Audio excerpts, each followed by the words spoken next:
Então, pessoal, vai ser um prazer ensinar para vocês o tema da fazenda pública. Primeiramente, é um tema interdisciplinar, não tem como a gente falar disso aqui sem falar até do processo do trabalho que a gente não gosta aqui. Então, é um tema que envolve tanto direito material, um pouquinho do direito administrativo, um pouquinho do direito constitucional, direito processual civil e processo de trabalho. É um tema interdisciplinar, não sei vocês, eu não tive o privilégio de estudar isso aqui na faculdade. Eu fui só saber dessa matéria depois que a gente tinha saído da faculdade. Então, um tema de grande importância para todos nós. Olha, por que esse tema vai ser... Foi para frente? Foi. Foi? Foi. Porque não mudou lá? Eles estão vendo essa tela aí. Essa aqui. Uhum. Ah, tá. Então, mas se você for colocar desculpa, vou parar, senão vai te prejudicar. Se você for talvez no teclado, aí muda lá, não sei. Não, mas se dá para ver aqui, acho que dá. Por que esse tema aqui é importante para a gente? Talvez seja um tema assim, é um tema mais para quem está estudando para concurso, para procuradoria. Sim, mas também não. É um tema importante para todos nós aqui, porque eu tenho certeza, Pedro, você paga, por exemplo, seus impostos. Um dia você pode ser demandado em juízo para pagar uma execução fiscal, alguma coisa que você esqueceu. Então é um tema que todo mundo tem interesse. Um dia, por exemplo, o Santiago pode demandar em juízo no escritório dele a fazenda pública. Então a gente tem que saber as regras aplicadas à fazenda pública, porque ela é diferente um pouquinho do que nós vemos no processo civil comum. Então, essa grande importância. Olha, passou para frente. Estou só mexendo no negócio aqui. Então, para vocês, eu vou recomendar uma bibliografia que foi o livro que eu mais gostei até hoje na minha vida inteira no direito, que é o livro da Fazenda Pública e Juízo, do Leonardo Carneiro. Então, assim, para os procuradores que atuam no dia a dia, eles falam que é a Bíblia da Procuradoria. É muito bom esse livro e eu já li 2 vezes, até o que todo ano sai um. Então, é muito bom esse livro. Ele sempre vai trazendo coisas novas e tal. Não passa por dentro. Primeira coisa, o que é a Fazenda Pública? Eu mesmo não sabia, até quando eu comecei a ver esse tema. A fazenda pública, a gente pode ver, a fazenda pública, antigamente, esse tema estava muito relacionado com as finanças públicas, mas hoje em dia já se costumou a chamar a fazenda pública quando os entes da administração pública eles estão em juízo. Então, a fazenda pública, quando se fala assim, a gente está englobando os entes da administração pública direta, no caso a União, o Distrito Federal, os municípios e os estados. Porque a gente sabe que a nossa forma política é através da centralização, essa divisão para a gente ter uma maior organização. Mas também a gente tem de colocar dentro da fazenda pública as autarquias e as fundações públicas. Tá? Então elas também estão englobadas. Alguns doutrinadores divergem também em relação aos consórcios públicos, mas a maioria também coloca os consórcios públicos como fazendo parte da fazenda pública. Para quem não lembra, o consórcio público é, por exemplo, 2 entes se unem com um objetivo comum, formando uma pessoa jurídica com um objetivo direcionado para algum fim. Então, esse seria um consórcio público. Aí a gente tem as exceções, né? A gente tem...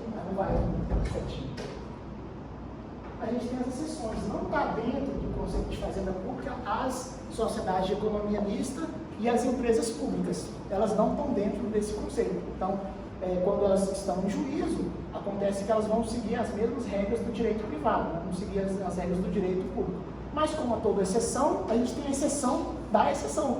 Por exemplo, aí a gente tem, por exemplo, a empresa dos Correios e Telégrafos. Essa aí seria uma exceção da exceção. Como ela presta um serviço público, a gente tem de ver o interesse público, como ela está prestando um serviço público sem concorrência, né? Porque o Correio é um que está ali atuando, o STF, o STJ já decidiu nas suas decisões que quando o Correio está em juízo, ele vai ter as mesmas prerrogativas que nós ainda vamos ver da fazenda pública em juízo. Para frente. Então, a fazenda pública, quando está em juízo, ela tem a sua própria representação, a capacidade postulatória dos procuradores, né? Então, o cargo de procurador, como outros, como juiz, como Ministério Público, defensores públicos, ele é acessível apenas por concurso público e a representação da fazenda pública se dá através das procuradorias. A nível federal, a gente tem uma divisão um pouco diferente no estadual. O que acontece é que a gente está até tendo esse concurso público atualmente da União, né? Na União, a gente tem uma divisão de carreira, digamos assim. A gente tem a Advocacia Geral da União, que vai cuidar especificamente da União, né? A gente tem a PGF, que é a Procuradoria Geral Federal, que vai cuidar das autarquias federais, e a gente tem a PFN, que é a Procuradoria da Fazenda Nacional, que vai ficar responsável principalmente pela parte de arrecadação relacionado à Previdência Social. Então a gente tem essa divisão no âmbito federal. Já é um pouquinho diferente já no âmbito estadual. No âmbito estadual a gente tem só a carreira da Procuradoria da PGF, né, que dependendo do estado, como lá em Minas Gerais, é a Advocacia Geral do Estado. Lá mudou, mas é a mesma coisa, é a Procuradoria Estadual. E a gente também tem algumas procuradorias municipais, não são todas, porque na nossa Constituição não tem uma obrigatoriedade, tem até essa discussão doutrinária, se haveria a necessidade de ter ou não as procuradorias municipais. A gente sabe que municípios grandes vão crescendo, se torna necessário também ter as procuradorias municipais, mas na Constituição não tem necessariamente essa necessidade. Então, lá no 132 do Código de Processo Civil já estabelece, né, que vai ter essa função, as procuradorias, defender, não só defender em juízo, mas também uma função que muita gente deixa de falar, é a consultoria. Elas também, por exemplo, as empresas públicas funcionais de economista, elas não vão ser defendidas em juízo pelas procuradorias, mas elas podem consultar, fazer consultoria é permitido a elas. Então aí essa seria a divisão que a gente tem. E a gente sabe que, por exemplo, igual o Pedro falou que seria o tema dele, né, a gente vai sempre tentar uma situação interdisciplinar aqui, pequenos municípios não têm as suas procuradorias municipais, então fazem o quê? Contratam um escritório de advocacia para defender eles em juízo. A prefeitura iria contratar, mas então essa aí seria a defesa juízo. Em juízo da fazenda pública. Vamos para frente. Então, pessoal, aí a gente viu a representação. Por que isso é importante? Porque a gente tem um princípio, que é o princípio da unicidade de representação de juízo da fazenda pública. Nossa, o que é esse nome gigante? É muito simples, na verdade. É uma regra que fala que, na verdade, os entes, eles não podem dividir. Por exemplo, a gente tem, vamos falar em âmbito estadual aqui, a gente tem o estado de Goiás. O estado de Goiás vai ser defendido pela Procuradoria do estado de Goiás. A gente tem a Universidade de Goiás. Essa Universidade de Goiás, ela não pode criar uma procuradoria para defender os interesses dela. Ela vai ser representada também pela Procuradoria de Goiás. Essa é a regra geral, então não pode fugir dessa regra. Tem um barulhinho aqui, professor. Tem um barulhinho aqui, acho que é isso, né? Eu vou entrar. Então, mas essa regra tem uma exceção também. Existem situações nas quais pode haver a criação de outras procuradorias que é dentro do Poder Legislativo, como por exemplo a Alego, aqui a gente tem a Alego, que defende a Assembleia Legislativa de Goiás, tanto o Tribunal de Contas, e também a gente tem uma regra de transição lá do DCT, do artigo 69 do DCT. Ou seja, por acaso, se houvesse alguma instituição de uma procuradoria à parte antes da CEF de 88, essa pode continuar posteriormente. Continuando aqui. Então, a gente vai ver agora a questão das principais prerrogativas da Fazenda Pública. O que seriam essas prerrogativas? Muita gente fala, são só privilégios que dão a Fazenda Pública em juízo. Mas não é privilégio, a gente vai entender isso agora. Porque a gente sabe que na nossa Constituição, a gente tem principalmente o princípio da isonomia, que é tratar todos de forma igual. Mas se a gente tratar todos de forma igual, a gente não vai ter igualdade. Para ter igualdade, a gente tem que tratar diferentes formas, daqueles diferentes, para a gente ter uma igualdade. Agora, pensa numa procuradoria.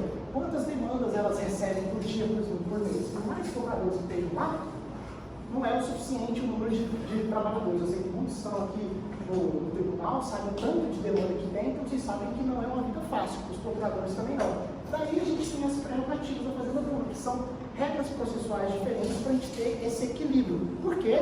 Por causa do interesse público.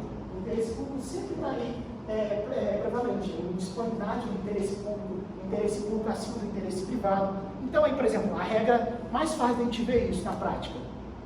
Diante do número de processos, a gente sabe que a Fazenda Pública ela vai ter o prazo em dobro para suas manifestações em juízo, exatamente por conta dessa demanda. Então a gente entende que as prerrogativas elas são para ter essa isonomia em juízo, por causa do interesse público, seja ele primário ou secundário, porque a gente tem essa divisão. O interesse público primário é aquele visando a sociedade, os interesses públicos, dos serviços públicos, mas a gente tem também o interesse público secundário, que é o quê? A proteção dos cofres públicos. Muita gente não valoriza muito isso, mas se você for pensar na prática isso, o que é o interesse público secundário, se não o próprio interesse da sociedade? Porque se você não tem a defesa dos cofres públicos, do interesse público secundário, você não tem o próprio investimento do Estado. Eu sei que a gente está numa situação idealizadora, porque a gente sabe que na prática tem um monte de aspectos subsequentes, como por exemplo corrupção e tal, a gente está tratando aqui da ideologia na prática. Então, continuando, vamos ver então os principais prerrogativas. Primeiro, um deles eu já falei para vocês, está lá no 183 do CPC, que é que a Fazenda Pública vai ter a manifestação de todos os seus prazos em dobro, né? Mas aqui a gente tem algumas exceções. Vocês viram que esse motivo é exatamente por causa do grande número de demandas que a Fazenda Pública recebe. Algumas exceções para vocês. O próprio artigo do parágrafo 2º fala que quando a lei estabelecer prazos específicos, não vai ter prazo em dobro. Por exemplo, ação decisória, 2 anos. Vai ser 2 anos, não vai mudar. Por exemplo, controle abstrato de constitucionalidade, que a gente tem os prazos específicos, por exemplo, a Procuradoria defender o ato que está sendo impugnado em juízo. É claro que no âmbito estadual a gente vai ter a mesma função para o procurador estadual, defender o ato que está sendo questionado a sua constitucionalidade. Esse prazo não vai ser contado em dobro, vai ser um prazo específico para ela. Também a contestação lá em ação popular de 20 dias é um prazo específico, então seria a exceção da exceção. Existem casos que não vai haver o prazo em dobro. O principal, outro ponto muito comum no judiciário é lá nos juizados especiais.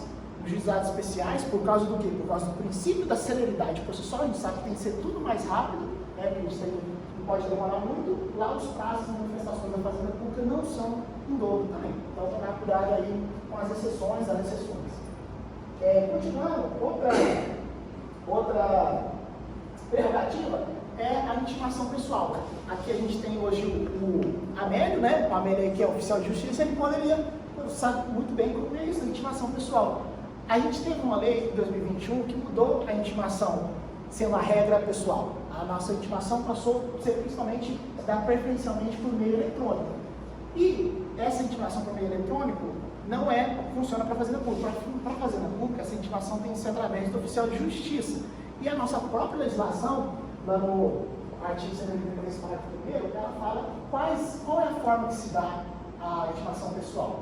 É através da carga, da remessa ou por meio eletrônico, né? Então, aí, contextualizando um pouquinho da prática, então, continuando, outro tipo de prerrogativa é a remessa necessária, que antigamente o pessoal chamava de recurso necessário, mas hoje em dia ela não é entendida como recurso necessário. Hoje em dia ela é entendida como uma eficácia da condição da sentença, para que a sentença transite em julgado, quando envolver a Fazenda Pública, tem de ter essa remessa necessária, que seria uma segunda revisão. Por quê? Porque é aquilo que eu falei no começo, por causa do interesse público. Interesse público, mas é claro, a gente vai ter as exceções também. A própria legislação colocou determinadas hipóteses que não vai ser necessária essa remessa necessária. Seja por uma questão do valor da condenação, que foi um valor mais baixo, a gente tem as regras de transição, seja pelo fundamento da decisão. Por exemplo, quando o judiciário já houver decidido naquelas questões em IRDCs, que são os incidentes de recursos repetitivos, quando já houver, por exemplo, súmula vinculante, então nesses casos não vai haver a remessa necessária. Lembrar também que a remessa necessária nas ações coletivas também existem também para proteger o interesse público que está sendo demandado em juízo das ações coletivas. Continuando também, na verdade, a gente tem outro tema muito importante, que é o pagamento dos precatórios. A Fazenda Pública não vai pagar como a gente paga no dia a dia. A gente tem os precatórios, os precatórios eles vão ter que ser inscritos até 1º de julho. Opa, mudou. Na verdade, antigamente era até 1º de julho. Hoje em dia, eu acho que até dia 2 de abril. Por causa do direito financeiro, que a gente estuda também, quando a Fazenda Pública perde em juízo, o valor que ela perdeu vai ter que ser inscrito em precatório para ser lançado na lei orçamentária anual, que é a previsão para o ano que vem, digamos assim. A gente tem o PPA, a LDO e a LOA. Então, o precatório deve ser inscrito nessa lei orçamentária anual para que ele possa funcionar. Então a gente já estaria aqui chegando aos 15 minutinhos da nossa aula, mas felizmente, no comecinho da aula, a professora falou que se passasse um pouquinho da aula, aí não faria mal. Então, considerando isso, eu já estaria encerrando, mas vou só para a gente não ficar com esse finalzinho da aula incompleto. Então, a lei foi inscrita em lei orçamentária anual, ela vai ter que ser inscrita em precatório. Agora, olha a questão da prática, que o Santiago poderia falar também. Olha que legal, se você tem a prática e você está lá contra a Fazenda Pública do outro lado, tem algumas questões que a Fazenda Pública não vai precisar pagar, por exemplo, os honorários advocatícios. Como é uma obrigatoriedade a inscrição em precatórios, caso você a Fazenda Pública não impugne a contestação, ela não vai precisar pagar os honorários. Então, uma técnica também que funciona para você, como advogado, por exemplo, conseguir mais um pouquinho para você, seria, por exemplo, você vai lá fazer o cumprimento de sentença e, utilizando uma forma técnica de escrever, você pode dar uma provocação daquele procurador que vai ler só para fazer a contestação. E aí você receberia os honorários. Então, continuando, o último ponto ali, eu acho que eu tinha colocado, depois dessa questão dos precatórios, é claro que tem umas regrinhas, mas a gente está dando um aspecto geral aqui para vocês. Seria a questão do... Ai, eu esqueci agora. Vocês conseguem para ele? Não, peraí, deixa eu forçar a memória. A prescrição, porque eu fiquei aqui um pouquinho, só aumentei. Então, a prescrição também é outro tema muito importante dentro da Fazenda Pública. O que acontece é que a nossa prescrição civil, para os casos comuns, a gente tem lá um artigo 260. Peraí, deixa eu só ver aqui o artigo, porque demorar é um pouco difícil usar isso.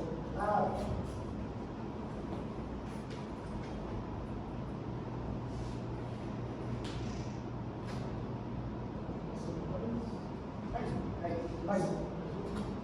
A gente tem um artigo 206, lá, parágrafo 3º do Código Civil, que a gente fala as formas de prescrição. Por exemplo, contratual vai ser 3 anos, a indenização é 3 anos, contratual é 5 anos, eu acho, 10.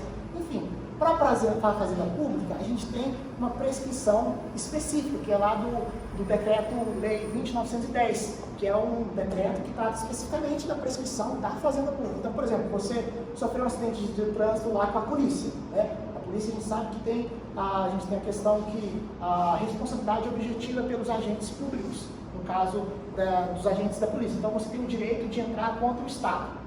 Então, você não pode dormir durante 5 anos. Se você passar desse prazo de 5 anos, você não vai ter mais esse direito. Então, sempre tomar cuidado com essa diferenciação do direito coletivo, do direito público e do direito individual. Então, as ações indenizatórias vão prescrever em 5 anos. Tanto é que teve uma decisão do STF, né? Quem era da Fazenda Pública sempre defendia esse lado dos 5 anos, e quem era do interesse privado defendia, não, 3 anos, porque já passou. Então, tomar conta dessa cautela também. E também a gente tem, para finalizar a aula, a gente tem que lembrar alguns casos de imprescritibilidade. Por exemplo, a maioria de vocês aqui são servidores. É claro que ninguém aqui vai cometer nenhum crime de improbidade administrativa. Mas se por acaso você der azar de um dia, é claro que a lei de improbidade administrativa mudou de novo, toda vez que mudando, né? Então, agora a gente não tem mais a culpa, a gente só tem atitudes dolosas para ser consideradas. Isso favoreceu muito, na verdade, é um avanço para mim, na minha opinião, negativo, né? Negativo porque vai favorecer muita gente cometer delitos dentro da administração, mas saiba que, se por acaso você cometer um dano ao erário, né, aos cofres públicos, por improbidade administrativa na modalidade dolosa, isso vai ser imprescritível. Pode passar 20 anos que você ainda vai ter de ressarcir os cofres públicos. A professora, assim, eu encerro que eu fiquei na aula, desculpa ter passado um pouquinho mais do dia, então aí chegamos aí a 18 minutinhos, e é isso. Obrigado, Thales. Se alguém tiver alguma dúvida também, perdão, se alguém tiver alguma dúvida, quiser esclarecer. Alguém de casa também, se alguém quiser tirar alguma dúvida.